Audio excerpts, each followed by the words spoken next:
come to be, more or less. Now you'll see it all the time, you'll hear it all the time, but it represents the twin ideal of the Ramakrishna order. So we have these two sides. One is for our own individual spiritual life, and the other is to do some social service work for the uplift of others. And Swamiji meant it will see really not to be two separate ideals. So this actually was, as far as we know, first mentioned by Swamiji in 1897. You may remember that Swamiji was in the United States and England from 1893 to 1893 to 1897, his first trip. And when he went back, this was when he established the Ramakrishna Mutt and mission.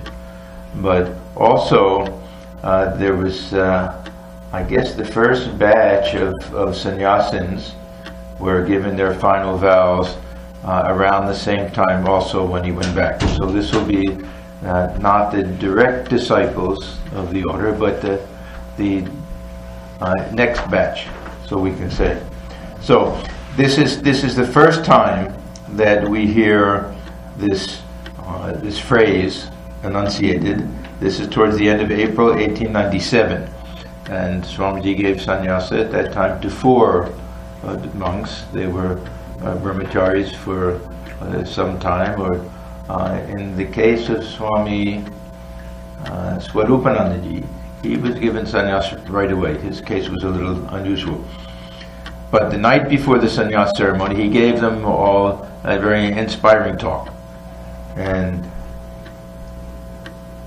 his disciple, Sharatchandra Chakravarti, who was famous because there's a long section in the complete works, this conversation between Swamiji and his disciple. Swamiji Shishyo Shambad in Bengali. Yeah. And Swamiji called him Bengal.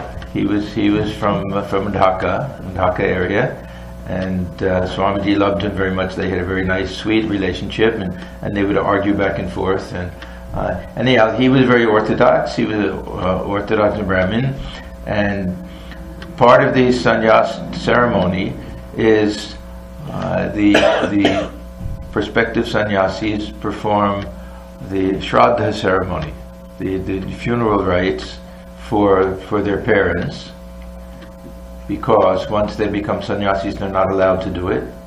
It's kind of a symbolic thing. And they perform their own funeral rites, because they're kind of becoming dead to the world. And none of these, the funeral, they do it before sannyas, because the sannyasi is not allowed to do these things. And the sannyasi is not allowed to be involved in this Shraddha ceremony either. So they find a priest to do it. So Swamiji asked this Sharatchandra Chakravarti to be the presiding priest for the Shraddha ceremony for the first batch of new monks. So he was there at that time.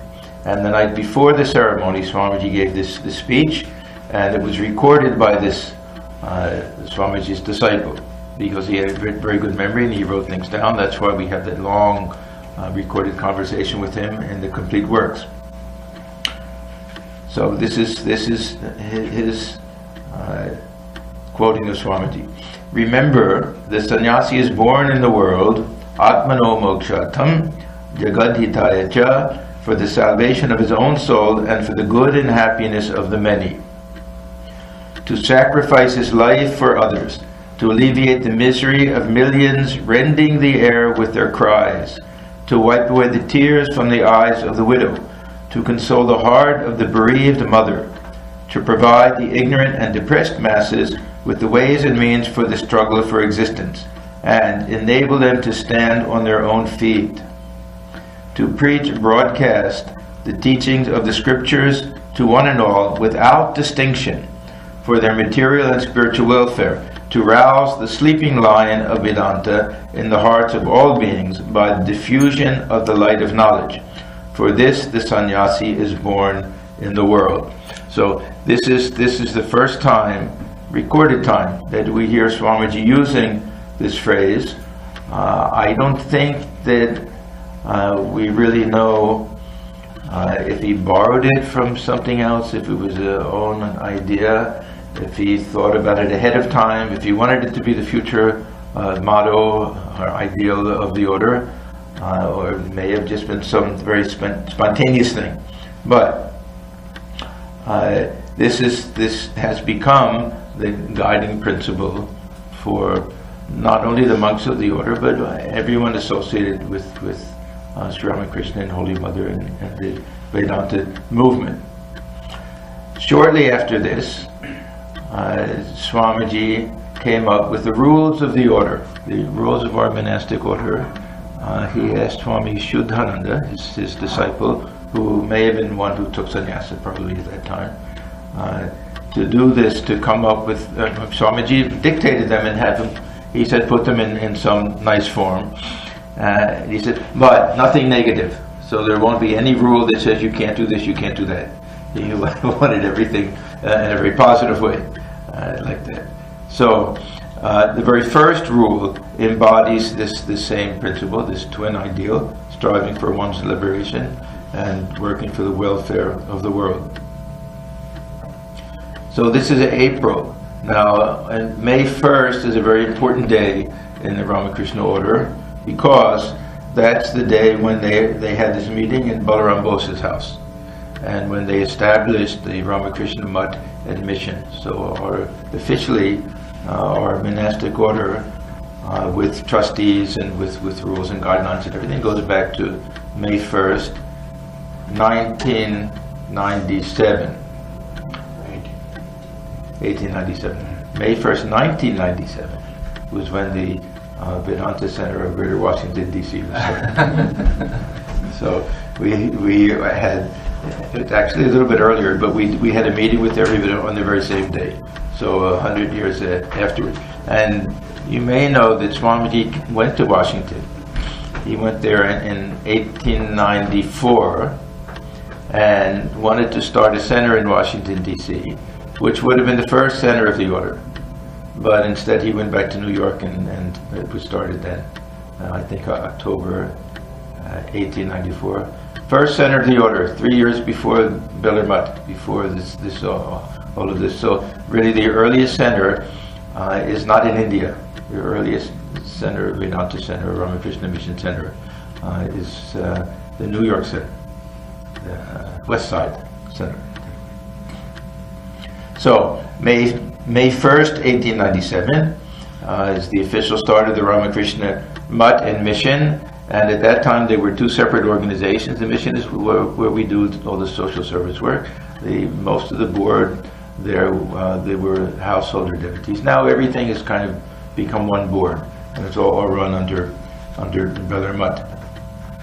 So we have this date as the official founding, but we always go back much earlier when we think of when did the Ramakrishna order begin, and we take that back to the time of Sri Ramakrishna, that Swami Advaitananda, he was known then as the Elder Gopal.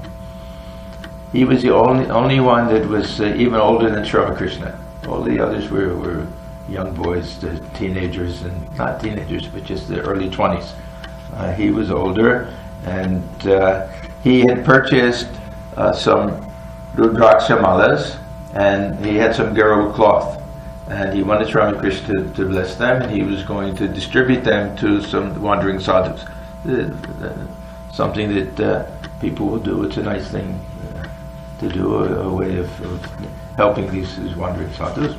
And Sri Ramakrishna said to him, but where will you find better wandering sadhus than these young boys themselves? Meaning Narendra, Rakal, and others who became the original monks of the order.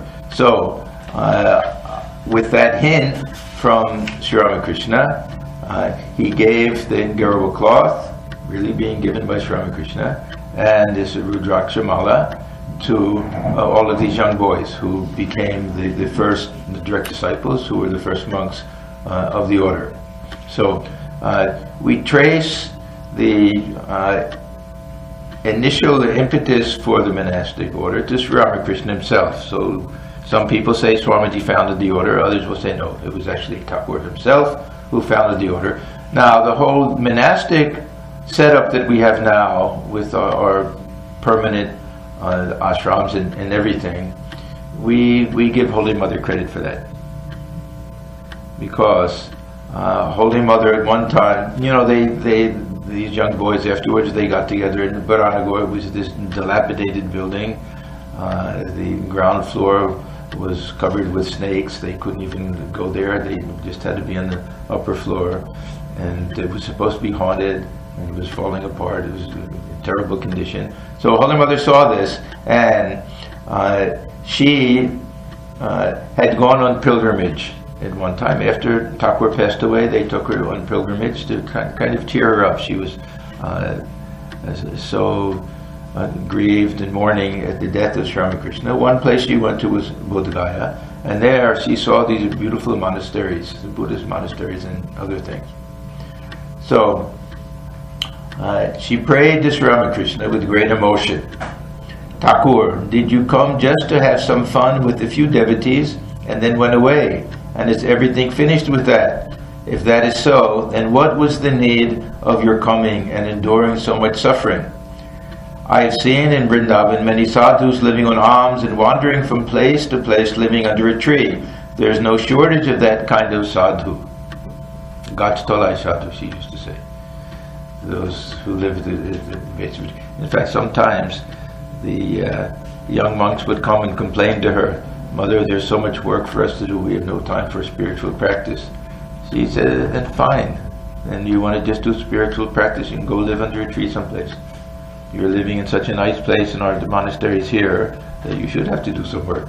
So she would scold them a little bit. So, I've seen in Vrindavan many sadhus living on alms and wandering from place to place under a tree. There's no shortage of that kind of sadhu.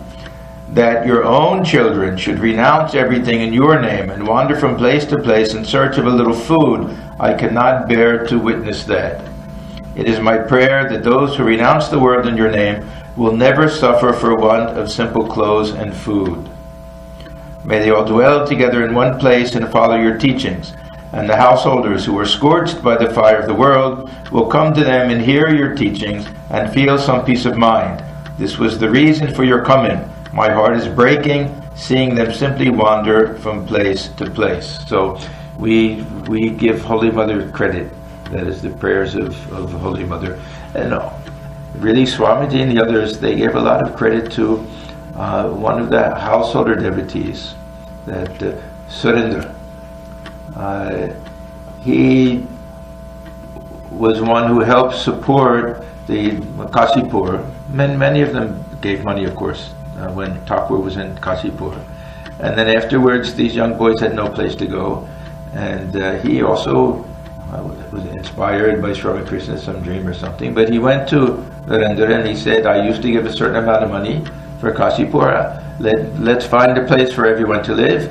I'll give that same amount of money. You boys can all live there, follow your monastic dreams, and we householders will have a place where we can come from time to time. So that's when they found the Baranagar Mutt. That was the first mutt. So they always used to say, blessed Surendra, how much he's helped us. So they gave him credit for that also. So, in any event, all of these things came together through the will of Thakur, through the prayers of Holy Mother, through the very hard work of Swamiji. He'd come back from 4 years working in the West. That the Ramakrishna Bhajan mission was founded May 1st in 1897 with this twin ideal that the monks of the order and the householder devotees who also fell under that umbrella of the order would strive for their own liberation, at the same time would work for the well-being, the welfare, hita of the world.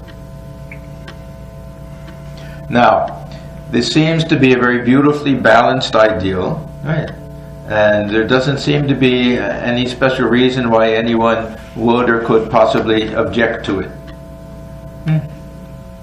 Of course, we're striving for our own liberation, and we're not going to neglect the world. At that time, sadhus didn't have too much to do with any social service work or anything. Really, all of the organizations we see today, and there are many of them, the Sai Baba, they run a huge hospital, Amachi, they also do social service, all of them, Bharat Seva Ashrama, all of them, it's all due to this revolutionary change that Swamiji made. Before that, sadhus stayed aloof. They didn't mix too much with the world. So, it seems to be a very beautiful, balanced idea that there won't be too much one or the other. It won't be getting so involved in social service work that one neglects the spiritual practice. And on the other hand, it won't simply be a selfish thing. We only care for ourselves and not others. So that there'll also be some work for the helping other people. But at this very first meeting, when Swamiji raised this issue, that because they all knew, the direct disciples already, they had their monastery, and they were, but this is the first time they saw that Swamiji really wanted to organize something, and some of the direct disciples, his brother disciples, had some very serious objections to all of this. So what looks like something very simple, that universally accepted, turned out to be very controversial, a little bit revolutionary, to some self-contradictory. Either you do one or the other. That if you're going to do the work for others, then do it without thinking of yourself. If you're going to strive for your own liberation, let that be everything you do. Don't let anything else interfere with that. So, and some liked one part and not the other, and some the second part and not the first. So, later, of course, there was a lot of objection among the very orthodox people, orthodox sannyasins, about the social service work. I don't know if you know the history of our Kankal ashram. We have a big hospital there. Swamiji said to one of his disciples, you go Rishikesh and Hardwar, you go to that area, you'll see that all these old sadhus are there. They get sick, there's no one to look after them. And you can go there and serve them. So he went there with one of his brother monks, and they started very simply. They would be in Kankal, early morning they would walk to Rishikesh. You know how far that is? It would take us several hours, and it's very steep. It's very steep. They would go every morning with a little bag of medicines and things, and they would serve these old sadhus, and they would go back down again. They did this for a long time, until gradually the Kankal, now we have a big hospital there.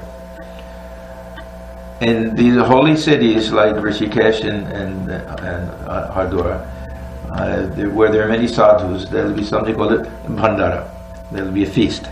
There's very often these householders that they'll invite, or one ashram, they'll invite all of the local sadhus, and they'll give him a very nice meal, and maybe they'll give him a few rupees, they'll give him a cloth or some little gift or something, and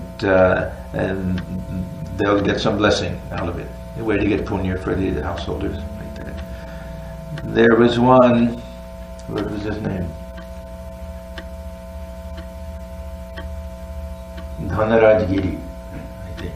He was the sadhu that was looked at in that whole area as kind of, he was the most respected. He had the final word for everything.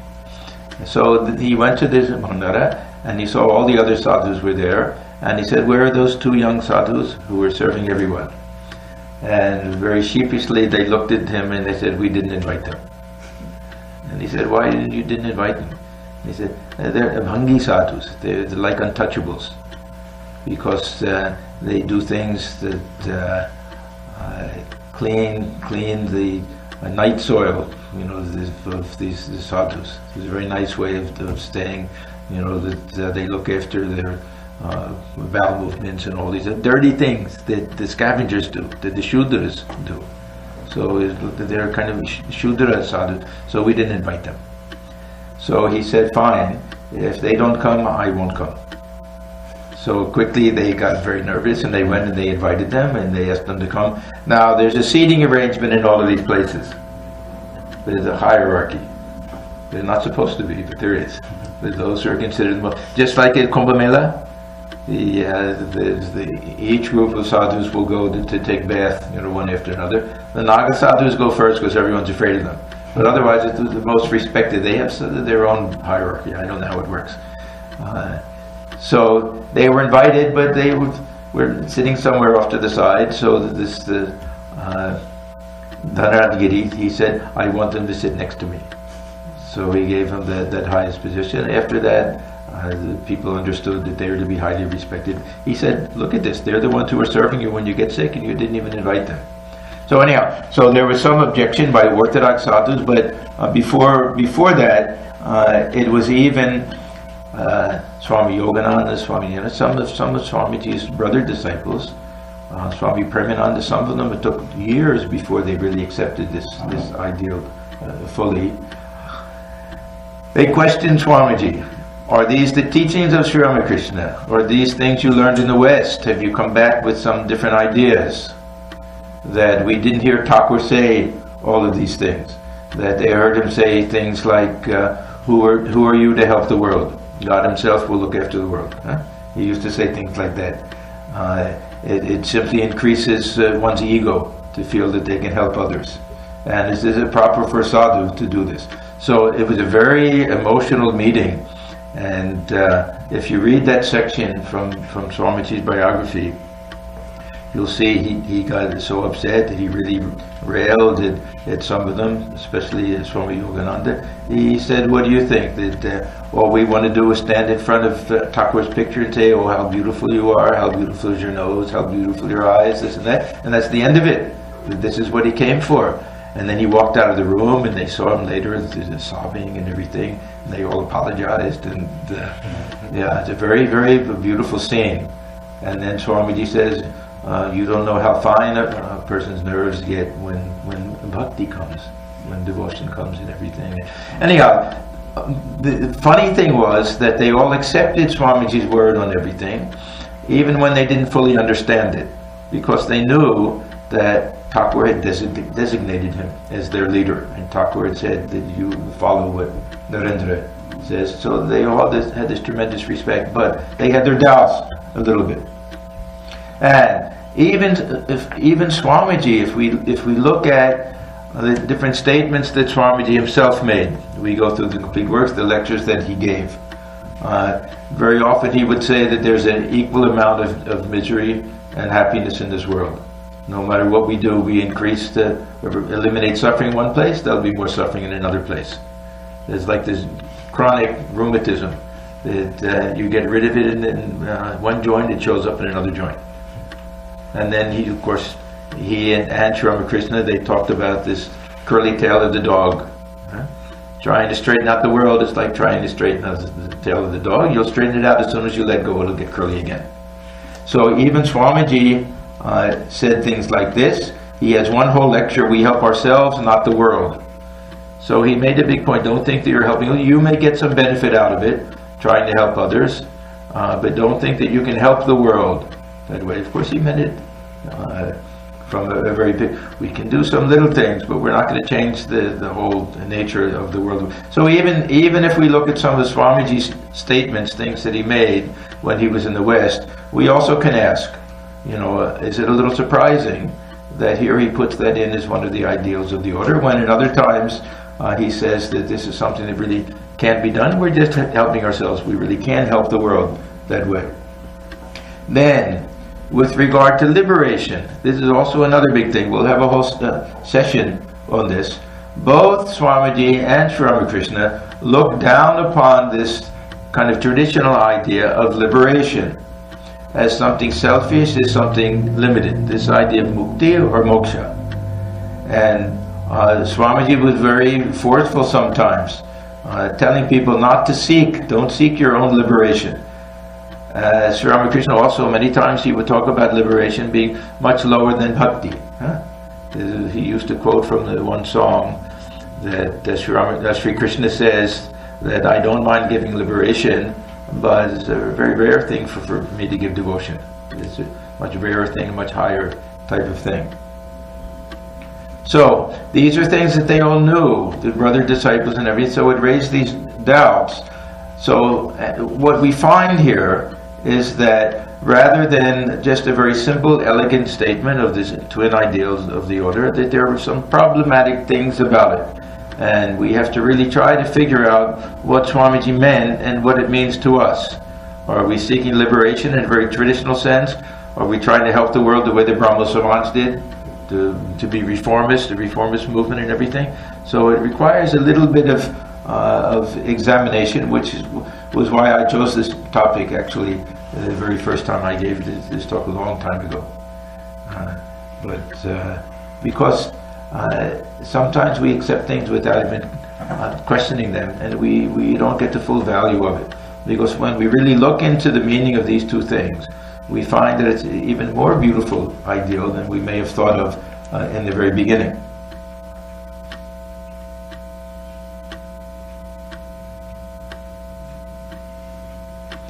Now, again, I want to go to a little bit of a historical perspective. Swamiji, who was then Narendranath,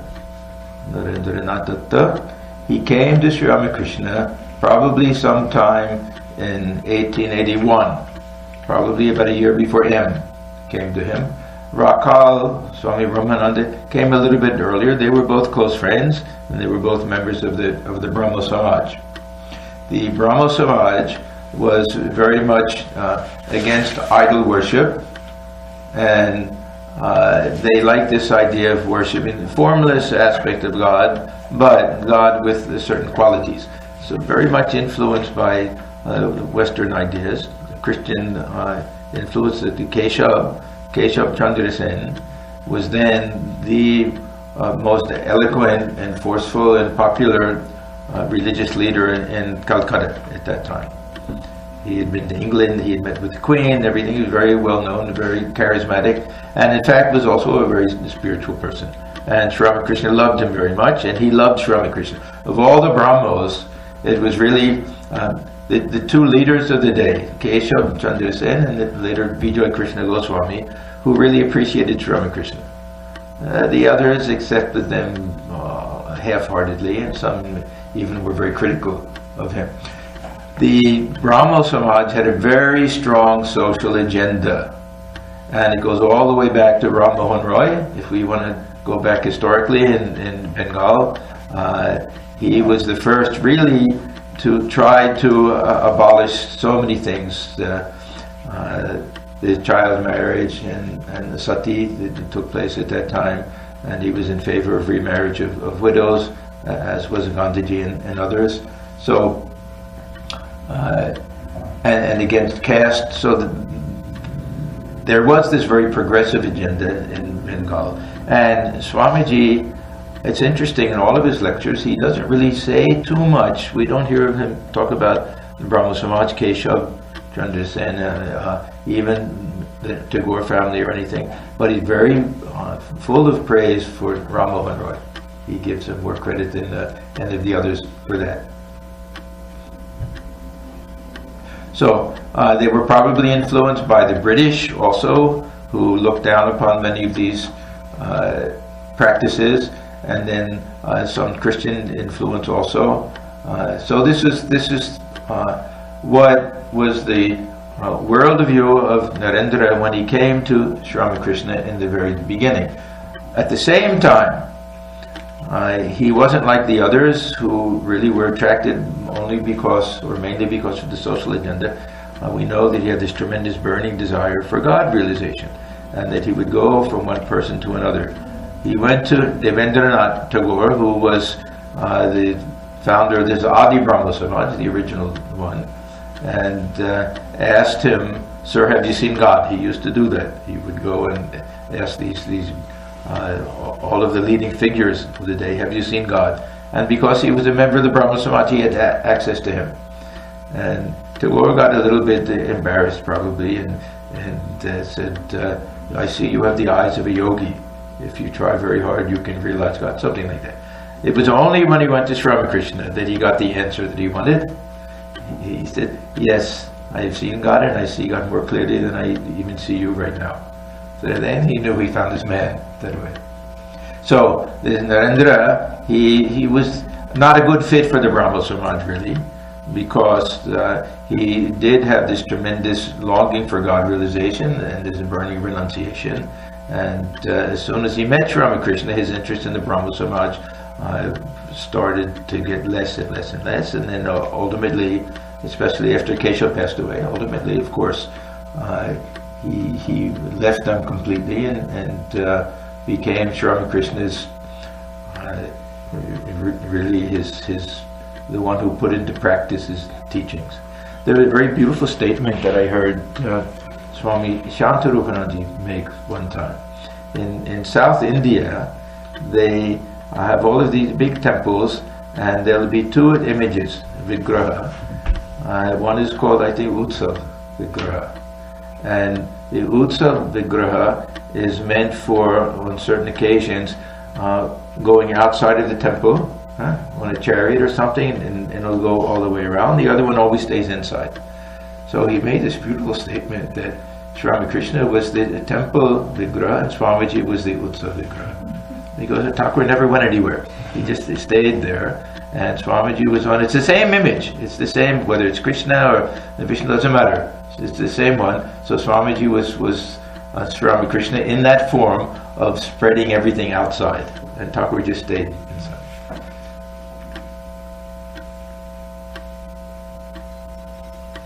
So look at this tremendous contrast between Keshav and Sri Ramakrishna. Sri Ramakrishna, on the one hand, was orthodox Brahmin from a village, priest, who was serving in a temple, and at the same time this ecstatic mystic, and at the same time extremely liberal in his outlook on life regarding other religious traditions, regarding caste, regarding so many different things.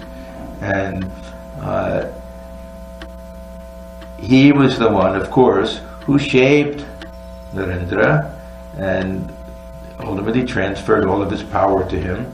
And we have this belief that Sri Ramakrishna lived in Narendra after his passing away, that power was manifest in Swamiji itself, and that the Swamiji's teachings will ultimately be found to be consistent with Sri Ramakrishna's. Now this is also a challenge for us, because as we saw earlier, there are many statements that Thakur made that seem inconsistent even with this twin ideal. So I want to go through this a little bit.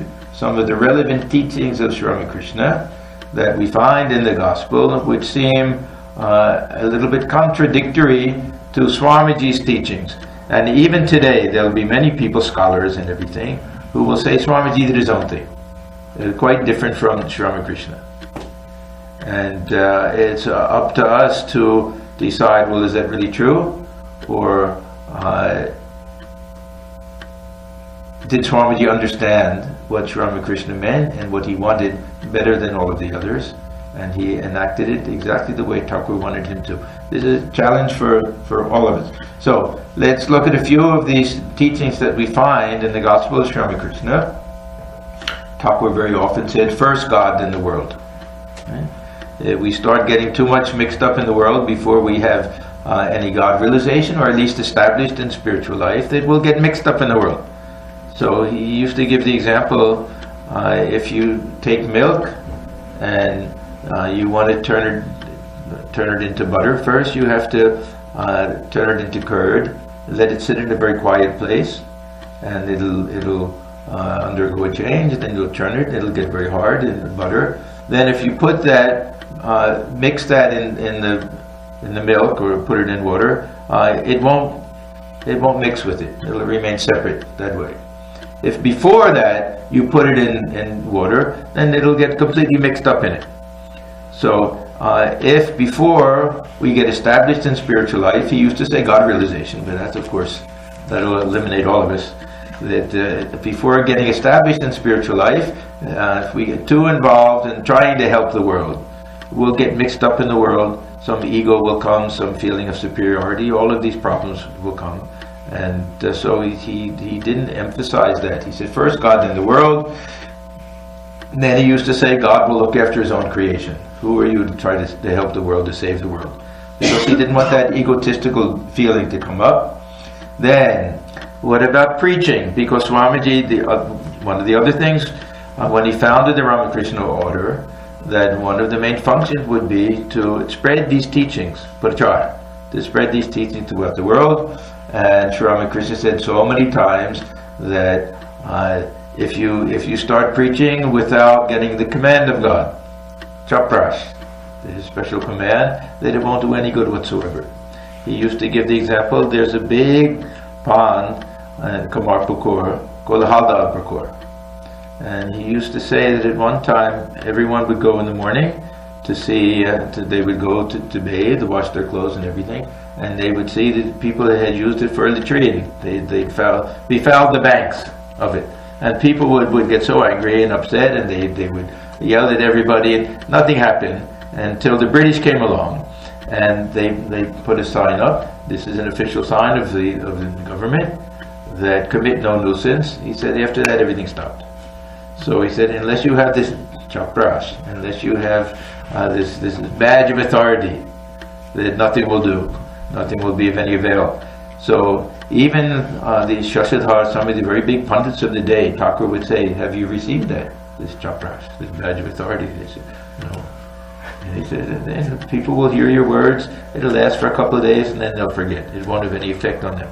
So this was one of his big teachings, that unless you get the command of God, unless you have some type of realization, then lecturing will just increase your own ego. It won't serve much benefit to other people. Then he used to say that the best and safest path is the path of devotion. Then Swamiji's brother disciple saw that he's preaching this Jnana Yoga, right and left in the West, and not mentioning Thakur's name. So again, they had doubts about that. Then Thakur used to say, too much study of the scripture can be harmful. And he sees this monastic order is starting, there'll be a lot of scriptural study. He used to say, what's the value of the scripture? It's like a shopping list. That if you lose the shopping list, you have to go find it, you have to read it, that I'm supposed to buy a dozen eggs, a carton of milk, all of these different things. Then you can throw it away, you don't need it anymore. Then you practice, you have to go and buy the things. And so he said the value of the scripture is very much secondary to the spiritual practice. So all of these raised doubts in the minds of the brother disciples of Swamiji. Now, we have to keep in mind a few very important points. One is that Sri Ramakrishna's teachings varied greatly according to the people he was talking to. And very often there was a little bit of a mixture. There would be some of the future monastic disciples, but there would also be many householders. Very often the Brahma Samaj members were there. Very often. And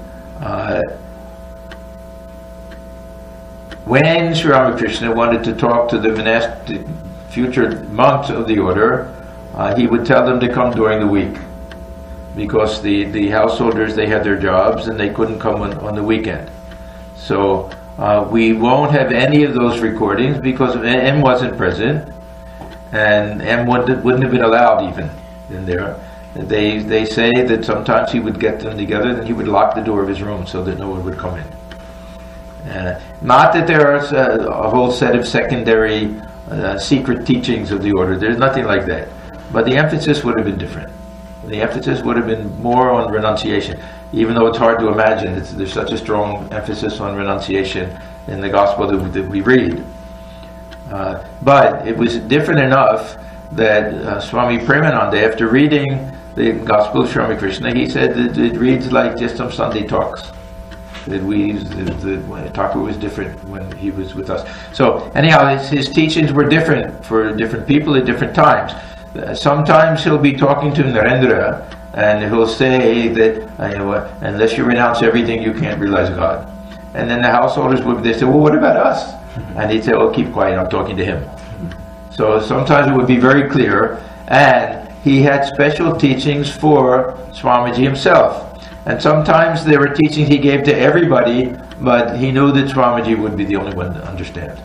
So we have to sift through all of these things to get a better understanding of what was going on. So when we read the Gospel of Ramakrishna, it's important to know whom he was talking to and what his intention was at that time. So with Swamiji, some of the teachings that he received from Sri Ramakrishna were so different from the others that it's almost as if we know he saw Swamiji in a different light. Swamiji was in a different class from all of them. I mentioned Keshav, who was considered to be, the most talented and brilliant speaker and most powerful, charismatic person in all of Calcutta. He would say that if Keshav has one of these powers, then Swamiji has 18 of these powers. And Swamiji was a young boy, and nobody knew anything. He was nothing at that time. He would get so embarrassed, and people would wonder, what is Thakur talking about? Keshav was such a... But he knew. So his teaching to Swamiji, sometimes they were in private, sometimes they were in front of all of the others, but he knew that these were important for Swamiji, and he must have known that these were important for the future direction of the Ramakrishna order, because he knew from the very beginning that things wouldn't die out with him, that he was born with a certain mission, and that things would continue, and that Swamiji was the one who would do it. So we have several very important examples of this. One, we saw earlier that Sri Ramakrishna emphasized, for almost exclusively, emphasized the importance of the path of devotion. Now, when we go through all of his teachings, we see that the Advaita Vedanta is very much represented there. It's not that he didn't accept the final truths of Advaita Vedanta, but he felt for most people the path of devotion was simpler, more naturally, easier for them, and that would also lead them to the same type of knowledge of Brahman that way. He wanted them to establish a relationship, to look upon God as mother, or to take the attitude of the servant, all these different things. So very often some people will say that he taught qualified non-dualism. I don't think that's exactly right, but we get that impression a little bit. Swamiji, it was the opposite thing. Swamiji was not very ready to accept the teachings of Advaita Vedanta because of his Brahma Samaj background. In the Brahma Samaj, there were a couple of things. One was that Brahman is saguna, with qualities. And the highest conception of Brahman in the Advaita Vedanta is nirguna. And this saguna Brahman was someone you prayed to, so that meant you were distinct from. It wasn't that idea of oneness. And this idea that God has become everything. Swamiji laughed at that idea. What that means is that God is the chair, and God is the table, and God is the pot and the pitcher and everything. He made fun of that idea. So in Swamiji's case, Thakur, all of these things that he didn't teach to others, very rarely would he talk about this world being unreal, like a dream. Very rarely would he say, yes, the path of knowledge is the quickest path to God realization. But in Swamiji's case, he really almost forced this on him. There's a wonderful text called the Ashtavakra Samhita, a highly Advaitic text. Sri Ramakrishna, we say that he was illiterate and unlearned and everything, but he knew a lot more than we think that he knew. So many pundits came, and he would always attend these spiritual meetings and everything, so he was very familiar with this Ashtavakra Samhita, and as I say, full of the highest Advaitic knowledge. And he kept a copy in his room, and he wanted Swamiji to read it, and Swamiji said, I'm not interested in these things, these are nonsense. How is, we say that God is the pot and the pitcher and everything. is nonsense. And he would sit outside with his good friend Hazra, and they would make fun of it and everything. So Sri Ramakrishna said, okay, you don't like this book and everything, but I enjoy listening to it. You read it out for me, you don't have to accept it, I'd like to hear it. So that way, that trick, he got Swamiji to read some of this. Even then, Swamiji, he thought that these are some silly ideas. So it's a very nice incident. He was sitting outside of Thakur's room and sitting with Hadra, and they're joking about all this. What could be a sillier idea than that? God is a transcendent, ultimate reality. How do you say that God has become the table and the chair and all of that? So Sri Ramakrishna walked out, and he said, "What are you two talking about?" And Narendra, he would always teach Ramakrishna. It's a very high philosophy you won't understand. And so then Swami said, "Oh, I see," and he went into that little abstracted mood and he touched Swamiji. And next thing you know, everything is changing. The whole vision is changing, everything is disappearing, swimming around, and Swamiji sees everything is consciousness, even the table and the chair, and this mood lasted for several days. And it affected him so deeply that he would go home. He wouldn't know, should he eat? If he just sees everything as consciousness. Do you put food in the mouth? Do you know when to eat, when to stop? He would either eat too much or he wouldn't eat enough. There's a place, this bridge is still there. It's in Calcutta near his house. It had this railing there where he would stand there and he would hit his head against it. Is this a real thing? Is it really my head? Am I feeling something? The mood lasted for several days. And then afterwards the mind came down a little bit. And then he said, this must have been the experience of the rishis who wrote all of these books, where they saw that everything is nothing but consciousness. So this is how Sri Ramakrishna trained Swamiji that way. At the same time, others who would read these highly Advaitic texts would get a scolding from him. This will be harmful for your devotion. So we had a whole different set of standards for Swamiji, but at the same time we have to consider this idea that it wasn't just for Swamiji. He knew that Swamiji would have to preach and send these ideas throughout the world. And so he wouldn't have done it if he hadn't thought that it was not only good for Swamiji, but good for the others. Then, social service. We've already seen how Sri Ramakrishna looked upon that as something a little bit secondary, that there's always this danger of losing our spiritual values and getting too much mixed up in the world, that we can feel that we're better than other people, that we're trying to help them and everything. So we know that this Sri Ramakrishna's inner attitude was not a cold, heartless attitude, that he was really filled with compassion. A very famous incident is when he went on pilgrimage with Mathur Babu, and they went this Deoghar area. It's also a tribal, many Shantal villages are there. And when he went there, they had a big group of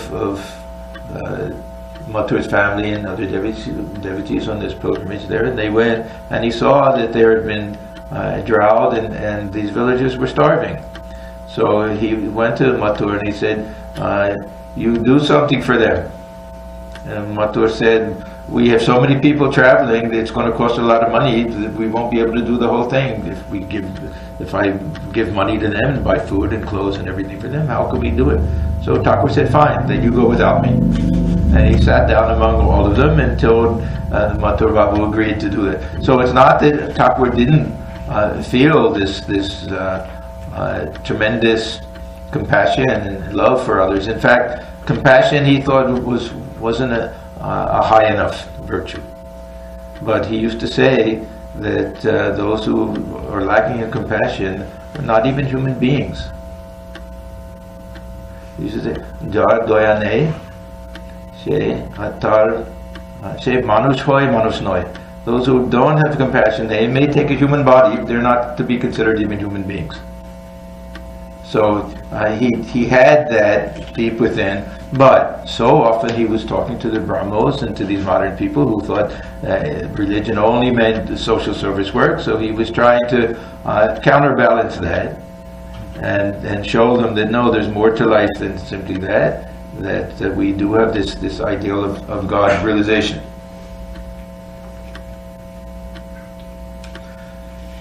One of the most important teachings that Swamiji picked up that the others didn't pick up was given to Swamiji in front of everybody else. That means in front of the householder devotees, in front of some of his other brother monks. And of course they hadn't become monks at that time. Another very, very well-known incident in the Chaitanya Charitamrita. There's a beautiful conversation between Chaitanya Deva and Swarupananda, I think. Anyhow, where he's asking him what are the teachings, and it starts out with 10, it gets down to 3, it gets down to 2, and gets down to 1. When it gets down to 3, the main teachings, then Chaitanya Deva said this is Namiruchi. So we have to have a taste for the name of God. And then Vaishnava Seva, that we should serve other devotees of God. And then Jiva Daya, that we should have compassion for living beings. So a very famous incident. The Thakur, he repeated that several times. Jiva Daya, Jiva Daya, Jiva Daya, and went into some ecstatic mood. And then when he came down, he said, what a low idea, that who are we, ordinary people like worms crawling around, who are we to show compassion to others? And then he said, it's not compassionate love, that we should serve them, seeing God in them, thinking it's a privilege to do it. All of these beautiful teachings that Swamiji gave later, and that Swamiji turned into this doctrine, the worship of the living God. He received from Sri Ramakrishna that day. Now everyone was in the room, everyone heard the same thing, and afterwards Swamiji went out and he said, I think to Sharat, one of his brother disciples, did you hear what Thakur said? And they said, no, what did he say? And he said, didn't you hear that? He gave the most beautiful combination of devotion and non-dualism and social service today, that seeing God dwelling in others, that service to them is the highest worship of God. And he said, if I get this chance, the mother gives me this chance, I'll spread this teaching throughout the world. So it's a very interesting technique of Sri Ramakrishna that he said something to everyone in a state of ecstasy that Swamiji alone was able to fully comprehend.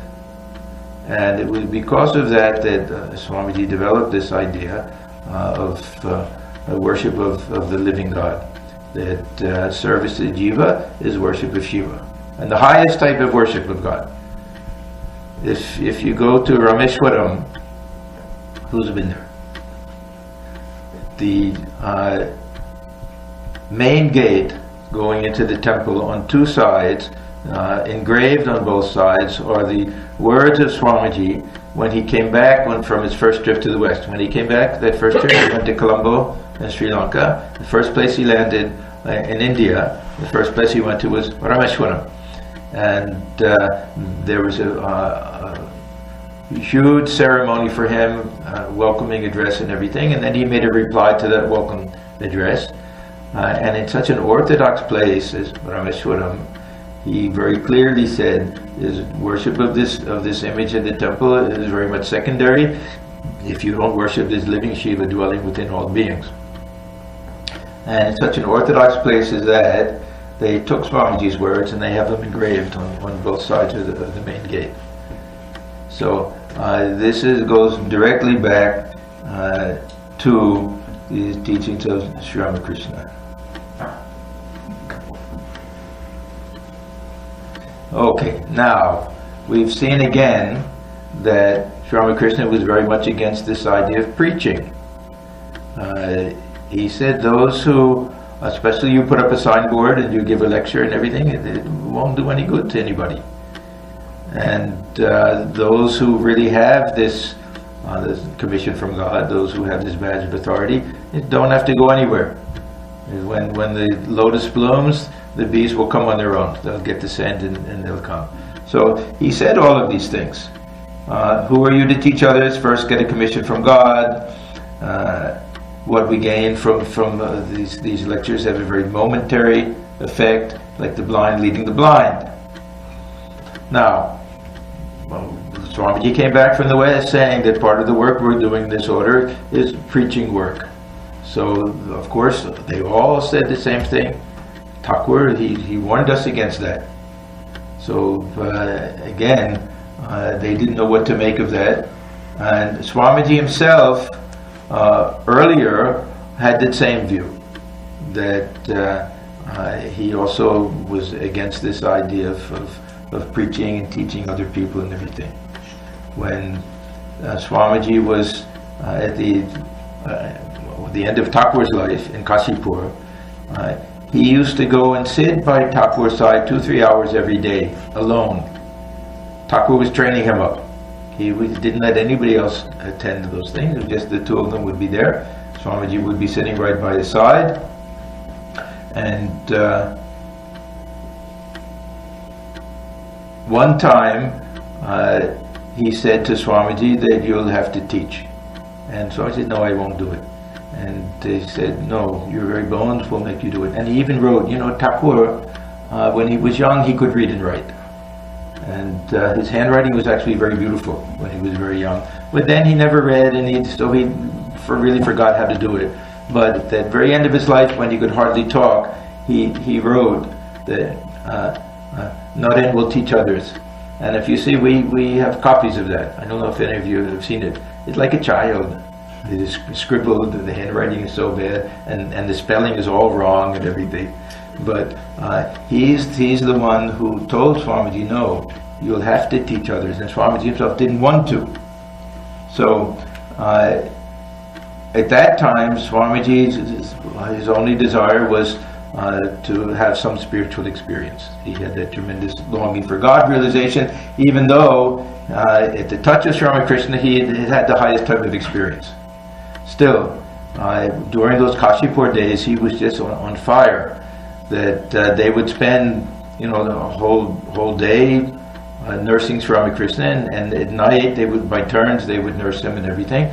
Even then, in all of this, the spare time Swamiji would spend in meditation. Sometimes in Kashipur, sometimes he and one or two others would go to Dakshineswar all alone. Then the area north of the temple was really thick jungle and everything. And near the bell tree, they would go and spend the whole night in meditation that way. He went to go to Gaya, so he was really on fire at that time. And we know that the great incident that one day he was sitting in Kashipur and the elder Gopal was nearby, and Swamiji went into that state of samadhi. And he said, oh, what's happening to me? I can't feel my hand, this and that. And then this elder Gopal, he went, and Swamiji's body felt cold. And he went to Sri Ramakrishna and he said, I think Naren has passed away. And Thakur said, no, it's not possible. He kind of winked to himself and said, he's been pestering me long enough for this experience. Let him stay like that for a while. So later, Swamiji came to him, he called him, and he said, now you've had this experience and everything, that tell me, what's your goal? What would you like to, now you've had this, you know what it's like. What would you like to do with, your future and everything? And Swamiji said, I'd like to remain in that blessed state of samadhi. And from time to time, a little body consciousness will come so that some food can come and the body won't die, and then I can go back to that state of samadhi. This is precisely how Sri Ramakrishna lived for 6 months. During his period of samadhi, one wandering sadhu came and he would try to get a little body consciousness so that Thakur could even just swallow something, and then mind would go back up again. That's how he kept life in the body of Sri Ramakrishna. But Thakur gave him a big scolding. He said, oh Naren, I expected better things from you. It is you who sings that song, all that exists art thou. This is a very beautiful Sufi song. So why not see God everywhere with our eyes open? Why just with God with eyes closed? So he said, does God exist only with eyes closed and samadhi? You must see him also with eyes open. And then he said to him, "Oh, my Naren, I thought that you would be a great banyan tree, and that others would come scorched from the misery of the sun of the world, and would take shelter and get shade sitting under your branches." A very beautiful image, he said to him. And after this experience, when Swamiji was sitting with him, still bathed in that peace and joy of samadhi, he said, "Now the mother has shown you everything. Just as a treasure is locked up in a box, so will this realization you have just had be locked up, and the key shall remain with me. You have work to do. When you have finished my work, the treasure box will be unlocked, and you will know everything then as you did now." So Swamiji used to say, I was his slave, that he made a slave of me out of his love and everything. And we know after this, just a few days before Thakur passed away, that they were sitting there, and Thakur touched him, and they both lost out of consciousness. Swamiji felt as if some electric shock went into him, and then Thakur, when he came to, he saw Thakur with tears in his eyes, saying, "Now, oh my Naren, now I've given you everything. Now I'm just a penniless fakir," he said. With this power, you'll do great things in the world. Now, all of Sri Ramakrishna's other disciples knew these things. This is why they followed Swamiji even when they didn't fully understand. Thakur himself, he told them, he called them into the room when Naren wasn't there, and he gave them this express command, "You all look after Naren." So when he went on pilgrimage, they always tried to send one of the brother disciples with him, and he was always trying to flee because he wanted to travel alone. That's why he changed his name several times.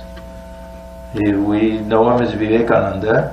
When he was traveling, he was Swami Vividishananda for some time, Swami Satchidananda for some time. He did whatever he could because he wanted to be alone. He wanted to really immerse himself in spiritual practice and everything. Holy Mother would always say, "No, let one of you go with him," and everything. So they knew that there's something very special about Narendra. He was to be their leader. Thakur expressly said it, and he also said to them that once Narendra knows who he really is, where he came from, what his mission was, and everything, that he'll refuse to live in the body anymore. So they handled him very carefully that way. So at the same time that they didn't fully understand what he was trying to do, organizing a monastic order with these rules and everything, they implicitly they knew that they were to follow him that way. Now, Swamiji's worldview was informed very much also by this wandering period. After passing of Sri Ramakrishna, they lived for some time together in the Varanagramut, and then one by one they felt this call to travel, to go on foot, to wander from place to place, begging their food, leading a very traditional sadhu type of life. And Swamiji did the same thing. He traveled all through India. Sometimes he would stay with these maharajas in the palaces, because in those days it was a very rare thing to find such a highly educated sadhu. Most of the sadhus were very simple, uneducated people. They would have taken to sadhu life when they were young. To find one who spoke beautiful fluent English, who was so familiar with Western philosophy and poetry and history and all of that, it was kind of a rare thing. So when he would go someplace very often, people would hear about him, and if the Maharaja of that place was a spiritual person, they would call him. So that's how he met the Maharaja of Khetri, of Mysore, Ramnath, so many different places that way. Other times he stayed with the poorest of the poor, which was really his preference.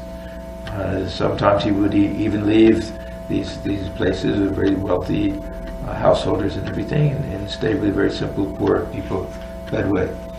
But Swamiji was a little bit shocked, traveling all through India, to see the tremendous poverty and the tremendous exploitation of the poor, and the caste discrimination, all of these things touched him very much, because as great as his intellect was, his heart was even tenderer than that.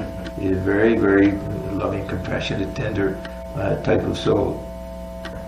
So this had a very profound effect on Swamiji. There's a very beautiful quote. Before Swamiji left for the West, he happened to meet in Mount Abu, a place I think not too far from Mumbai. They said Mount Abu, he happened to meet with Swami Turiyananda and Swami Brahmananda just before he left for the West.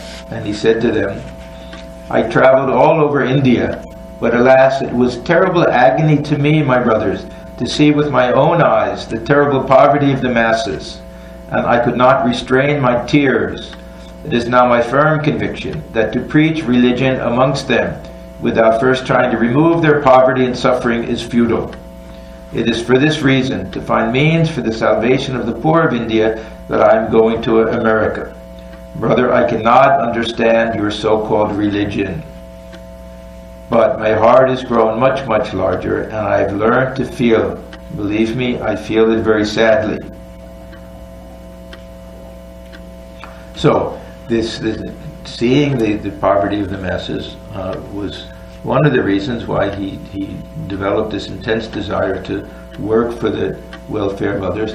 But he always gave credit to Sri Ramakrishna for awakening this feeling of serving others with the idea of the type of worship of God. He wrote a very beautiful letter to this Dewan of Junagadh. This is a place in Gujarat. That's anyone from Gujarat here? There's a pilgrimage place. You walk 10,000 steps. I went with Swami Taganandaji and some others. We went there. We didn't have time to do the whole thing. We went about 2/3 of the way up. And there's a temple at the top. There are a lot of Jain temples there that are being rediscovered and dug out and everything, and renovated and everything. Swamiji went there and he spent a couple of days there. Anyhow, he was very close with his Dewan. So he wrote to him, "I love the poor, the ignorant, the downtrodden. I feel for them. The Lord knows how much. I had that insight through the blessings of Sri Ramakrishna."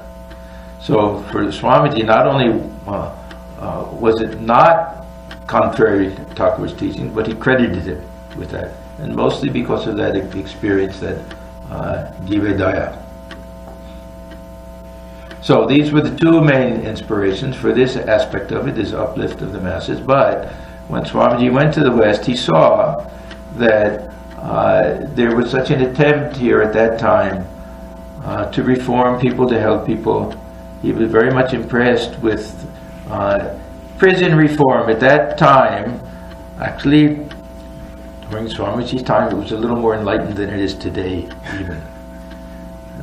Now prisons are big factories where we just put people away. At that time, there was a big prison reform movement. So they weren't even called prisons, they were called reformatories and things. And he went there and he was so impressed with how this effort was made to help change the life of criminals and get them back on their feet. By the way, did I mention? I mentioned yesterday that Swami Divyananda, the work he did in the prisons in Malda. And then of course, Kiran Bedi, she's famous for that. That she instituted meditation and yoga in the prisons and did a lot of very good work also that way. So this would be a third influence on Swamiji. Now many people who say, oh, Swamiji was influenced by Christianity when he went to the West. Swamiji himself freely admitted it. It's not Swami. Well, I don't know why people take that as a criticism. That wherever Swamiji went, he would learn from anyone. Thakur also said that, as long as I live, so long do I learn. So wherever he went, and whatever he saw, he tried to institute that. One of the reasons why he was so inspired to work for the education of women was seeing the women of this country. And he was so impressed with their learning. He used to say they're far more learned than the men of this country, who spent all of their time working and trying to earn money and everything. And the women were highly cultured and knew more about religion and politics and everything. So he did learn from wherever he went. And so his experiences in the West also were very influential for this. Then I would say the next influence was Buddhism. We know Swamiji loved the Buddha, that he thought he was the most compassionate person who ever lived. And Swamiji was a very good historian. He knew the history of the Buddhist tradition. They had monasteries. They weren't simply wandering monks. They also had monasteries. They also had universities. They also served the poor. They developed a lot of the Ayurvedic treatments and things were the monks, the Buddhist monks. So a little bit of what he instituted is something that belonged to the old Buddhist monastic tradition, to a certain extent, without this idea of service of Jiva's worship of Shiva, but still. So many things about the Buddhist tradition he loved. There no distinction of caste. He didn't like all this priestcraft and all of those things. Preaching the truth to everybody. So no distinction. There's adhikara. People would also say to Swamiji, you're giving these highest teachings of Advaita Vedanta in the West to people who have never heard of any of these things. In India, they'll never be given these teachings. That we have this very strict idea that some of these Upanishadic teachings, Vedic teachings, are only to be given to the highly qualified people, which in the very orthodox tradition meant Brahmin boys and nobody else. And Swamiji hated that idea. He actually could never really forgive Shankaracharya. As much as he loved Shankaracharya and respected him and loved his Advaita Vedanta, he never could really forgive him for upholding that orthodox tradition. And he really loved the Buddha, who wouldn't do anything and say everything was taught in Pali, so everyone could understand it, everyone could have access. So Swamiji gave these highest teachings in this country to everybody, and going back to India also. And he said we have to take these teachings, which are now reserved for those living in the deep forest and mountain caves, and bring them to the marketplace of the world, so everyone has access to them, whether they can understand them or not. Let them at least have access. This adhikara is a very interesting doctrine, because it's very important and there's a great truth behind it if it's understood in the right way. And Sri Ramakrishna was very much in favor of this idea of adhikara. That means that the teaching should suit somebody's qualifications and capability and their spiritual nature and everything. It has to be in accordance with it. If you teach the path of devotion to someone who's a jnani, it won't help him, and vice versa, that way. But the orthodox idea, adhikara, was based on caste. That you had to be born to a high caste and gender. Just for the boys, not for the girls, in the old days. That way. So Thakur didn't want to have anything to do with that type of adhikara, but the other idea that the mother knows how to prepare the proper dish for each child. She knows which one the child can digest and which one the child likes. So it has to be both of these things. Adhikara, that which one is digestible and which one tastes good. So there's ruchi and hajam shakti, these two things. So how did we get to that? So this was another thing he liked about this Buddhist tradition. And the Buddha, there's a great statement that says he was born Bahujana Hitaya, Bahujana Sukhaya, which may be partly where this phrase comes from. That he was born for the welfare of the many and for the happiness of the many. So this first section of this series is just to kind of lay the background, how Swamiji came up with these ideas, how they really were not inconsistent with Thakur's teachings, but we can say, on the other hand, that Swamiji understood them better than the others. And without knowing exactly what Thakur said to Swamiji, day after day after day, we can assume that a lot of it had to do with how he wanted Swamiji to, the direction he wanted to give for all of this. Because he told Swamiji Narendra, don't let these boys go back home. Don't let their parents insist that they go back and force them to marry and have a job and everything. So that was his responsibility. He wanted to see a monastic order. He knew these things would come. He wanted to see these ideas get spread. He said, Narendra, you'll have to teach. Your very bones will make you do it. So this is the first part of this series. We have another session this later again. And then tonight I'll try to finish it up.